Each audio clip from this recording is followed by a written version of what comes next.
I want to give you a hypothetical scenario here. Suppose you're playing a pickup game of basketball, and it's a game where it's first to 21, where any shot from inside the arc is worth 1 point, and any shot from outside the arc is worth 2. In other words, it's your standard pickup game. I want you to imagine that you're playing this game, and you're trailing 20-13. As you're about to check the ball up the court to start the next possession, you say to the opponent, the next basket scored by either side here wins the game.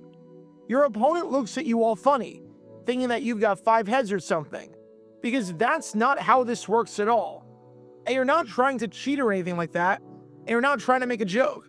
You genuinely think that the next score by either side wins, even though that's very clearly not how this works. If you, down 20-13, score the next basket, the game still goes on.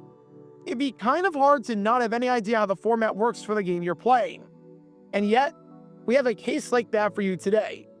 This player right here that you've been watching is St. Louis Cardinals tight end, Robert Awalt. Remember in 2022, when the Washington Commanders got eliminated from the playoffs, and head coach Ron Rivera had no idea that his team could be eliminated, and had no idea what the scenarios were? This might be that on steroids. Because for as good of a player as Awalt might have been, this was a man who genuinely had no idea how the NFL playoffs worked, to the point where I questioned what he was possibly thinking. Because to end the 1987 NFL season, Robert Awalt thought that his team, the Cardinals, made it to the playoffs. And I'm just going to go ahead and deliver the bad news right now and say that they did not do that. And nearly 4 decades later, it deserves a deep dive today. Because why the heck not? Because this is the story behind St. Louis Cardinals tight end Robert Awalt, and what might just be, considering the circumstances, one of the dumbest playoff scenarios and dumbest player moments in the history of the NFL. Make sure you hit that like button down below, subscribe, and turn on the notification bell so you don't miss a single video that we post on the channel, because we post every single day on here about the weird and the wacky history of the NFL with stories like this one. So if you like that sort of stuff, and you want to join this community, then this is the place for you. Thanks in advance for your support and for liking and subscribing. And with that in mind, let's talk about what could only be described as a fitting end to the Cardinals' tenure in St. Louis. Before I talk about the actual incident in question and just how dumb it was, we need some context to understand not just how the Cardinals were playing, but how the main man in our story, Robert Awalt, was playing. We're going to break this up into 3 sections: the good news, the bad news, and the great news. And we're going to start with the great news, because in 1987, Awalt, as you can tell from these highlights, was playing really good football. The Cardinals drafted him out of San Diego State in the 3rd round of the 1987 NFL Draft, making him the very first listed tight end off the draft board. And while the Cardinals got a fair amount wrong during this draft, mainly with their 1st-round pick, who never played a down for the team, they got a fair amount right, including 2nd-round pick and 6-time Pro Bowler Tim McDonald, and their 3rd-round pick, Robert Awalt. In the 12 games that he played in 1987, keeping in mind that it was a 15-game strike-shortened season, and the maximum number of games that any player could play that season if they did not cross the picket line was 12 games, Awalt had 42 catches for 526 yards and 6 touchdowns, finishing 2nd on the team in receiving touchdowns behind J.T. Smith. Tight end is usually a tough position for a rookie to adjust to right off the bat, but Awalt was showing tons of potential in his 1st season, especially considering the fact that all these numbers came from Week 8 and on. To give you an idea of just how good Robert Awalt was, from Week 8 of the season until the end, only 2 tight ends in football had over 500 receiving yards. One of them was Mark Bavaro of the New York Giants, the absolutely legendary player who was named an AP First-Team All-Pro that season. The other? Robert Awalt. Only 2 tight ends had more than 4 receiving touchdowns from Week 8 of the season until the end, with those 2 guys being, you guessed it, Mark Bavaro and Robert Awalt, who were tied for the league lead during that stretch. And from a reception standpoint, only 3 tight ends had more than 30 catches from Week 8 of the season until the end, with those 3 guys being Mark Bavaro, Hall of Fame tight end Kellen Winslow, and of course, Robert Awalt. Not bad company to be in if I do say so myself. Seriously, there were not many tight ends who were better receiving threats over the second half of the season than this man, and a few publications named him Rookie of the Year as a result. Forget tight ends. Even against every other player in football, Robert Awalt was still incredible, as from week 8 of the season until the end, his 42 catches ranked 9th in the NFL, while he ranked inside the top 5 in receiving touchdowns. And to make matters even better for the Cardinals, he had 9 catches during a Week 8 game against the Eagles, and 9 catches the following week against the Buccaneers. The last time a Cardinals tight end had 9 or more catches in a game prior to him was when Jackie Smith did it in 1964, which was so long ago that the Super Bowl was not even a thing. And here was Robert Awalt doing this in his rookie year in back-to-back games, and making it look like a piece of cake. The Cardinals, at least on the field, looked like they hit a home run with this pick in round 3, and found their formidable tight end for years to come, and possibly their next Jackie Smith. That's the great news. The bad news is that the Cardinals were not a very good football team, even despite the best efforts of the man who'd been watching this whole time, Robert Awalt. With 2 games to go in the 15-game season, the Cardinals were a very mediocre 6-7, boasting a negative point differential. Among the lowlights for the Cardinals included a Week 2 loss against the San Diego Chargers, where they trailed 28-0 at the half, in a game that you can learn more about by clicking the card in the upper right corner. A 17-point loss against Washington, where the Cardinals led 17-10 in the second half before allowing the final 24 points. A loss to Philadelphia, where the Cardinals were leading with under 2 minutes to go, and they allowed the Eagles to score a game-winning touchdown, and a 30-7 loss against the New York Giants, where they turned it over 4 times and trailed 30-0 before a garbage time touchdown in the fourth quarter to avoid the shutout. You couldn't even blame the replacement players and those 3 games for the poor record, because even though the replacements were 1-2, it would still mean that the Cardinals would be 500 with their regular lineup, which is the very definition of mediocre. There were some good players on the team, don't get me wrong. Neil Lomax led the league in passing yards. J.T. Smith led the league in receptions and receiving yards. And Freddie Joe Nunn, maybe the best pass rusher in NFL history to never make a Pro Bowl, was feasting on opposing offensive lines, finishing 6th in the league with 11 sacks. But they were a perfectly average or below average team that got aided tremendously by the Buccaneers blowing a 28-3 lead to them in the fourth quarter somehow. But while that's the bad news, here's the good news. The Cardinals were still right in the thick of things. No, a 6-7 record is not good by any means. But with 2 games to go, it seemed like no one in the NFC wanted that number 5 seed. Back in 1987, 5 teams in each conference made the playoffs. So you had your 3 division winners and then 2 wild cards. Washington was 10-3, so they had clinched the NFC East. Chicago was 10-3, so they had clinched the NFC Central. San Francisco was 11-2, and New Orleans was 10-3. So both of those teams had clinched the playoff spot, and were just duking it out for who would win the division and who would get to host the wild card game. But the number 5 seed? There weren't a lot of good options. With 2 games to go, there were 3 teams who realistically had a shot at making it. You had the Cardinals at 6-7, the Los Angeles Rams at 6-7, and the Minnesota Vikings at 7-6. So the Cards were 1 game back of a playoff spot. And making matters even worse for the Cardinals is that if the Rams and Cardinals have the same record, the Rams would own the tiebreaker. Because earlier in the season, the Cardinals were up 24-14 on the Rams in the second half, then allowed 13 straight to lose 27-24, meaning that the Rams have the head-to-head tiebreaker.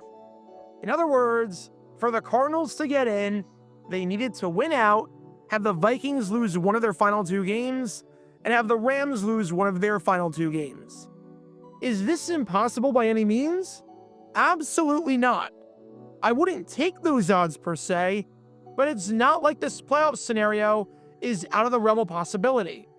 Minnesota ended their season against Washington, and Los Angeles still had to play San Francisco again.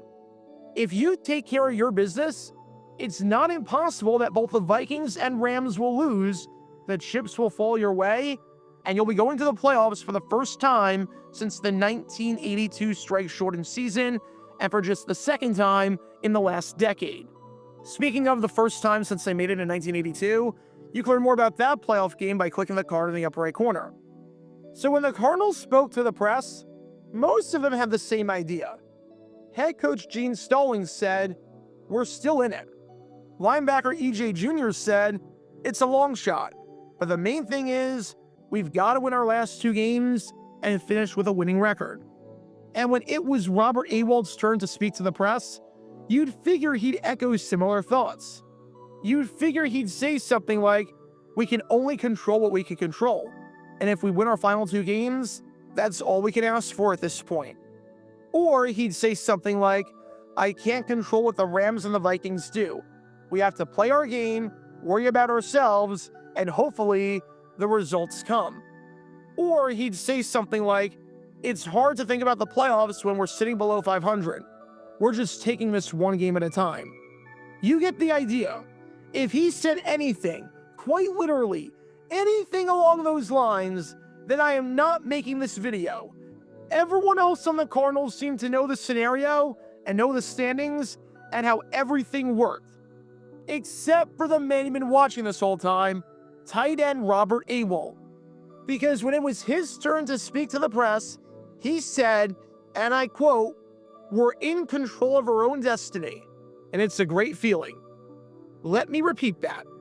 We're in control of our own destiny, and it's a great feeling. I'm sorry, what? Do you know what that phrase means? To control your own destiny means that you need no help whatsoever. As long as you do your thing, you win. As an example, if I have a 1-game lead in the division with 1 game to go, and if I win my game, I win the division, then I'm in control of my own destiny. It means that your fate is based on your performance and your performance alone, and you don't need to worry about anyone else in order to accomplish your goal of making the playoffs or winning the division or whatever it may be. What the Cardinals needed to do was quite literally the exact freaking opposite of that. You're 6-7. The Vikings are 7-6. If you win out and the Vikings win out, guess what? You don't go to the playoffs. The Vikings do. And in case you're wondering, no, the Vikings did not play the Cardinals over the final 2 games. The Cardinals played the Buccaneers and the Cowboys. So this isn't one of those scenarios where a team can be a game back from the moment, but actually control their own destiny because it's impossible for both teams to win out. If you go 8-7, the Vikings can still go 9-6 and make the playoffs. Even if we take the Vikings out of this, the Rams literally own the tiebreaker over you too. If you both go 8-7, the Rams get your spot.